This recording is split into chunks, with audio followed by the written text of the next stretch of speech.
அப்ப அதுக்கப்புறம் அவரே மிச்ச ப்ரொமோஷனை பார்த்திருப்பாரு. ஆமா, ஃப்ரீ ப்ரொமோஷன்.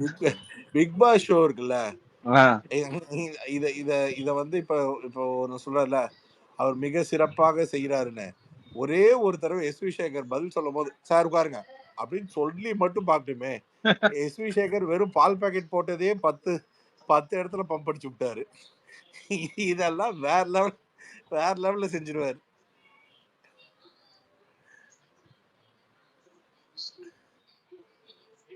ஆக்சுவலா அவரு பிரவீன் காந்தி இல்ல. இது போன சீசன்ல எல்லாருக்குமே இருக்கிற ஒரு ஒப்பீனியன் தான். ஆனா யாரும் வாய தொறந்து சொல்ல பிரவீன் காந்தி வந்து ஓப்பனா சொல்றாரு. அப்போ ஆனா மக்களுக்கே தெரிஞ்ச ஒரு விஷயம் தான். அவர் யாரையும் பேச விடல, பேச விட மாட்டேங்கிறாங்கன்னு. எல்லாருக்கும் ஒரு கருத்து இருக்கு. ஆனா அதோடைய நிதர்சனமான உண்மை என்னன்னா, அவருக்கு அவர் வந்து புத்திசாலித்தனமா தப்பிக்கிற இடமே இதுதான். ஒருத்தங்க பதில் சொல்ல ட்ரை பண்ணுவாங்க. அவங்க பதில் சொல்ல ட்ரை பண்ணும்போது, நீங்க சுத்தி விடுறீங்க, நீங்க சுத்துங்க. அதுக்கு அவர் ஷோவ பார்த்திருக்கணும். ரொம்ப எக்ஸ்பிளனேஷன் குடுத்தா, ஐயோ! டீட்டெயிலிங் போறானே, நம்ம பார்க்கலையே, ஏதாவது கேள்வி கேட்டானா என்ன பண்றதுன்னு அவரு படால்னு, ஐய நீங்க சுத்தி விடுறீங்க. அதெல்லாம் கார்த்தி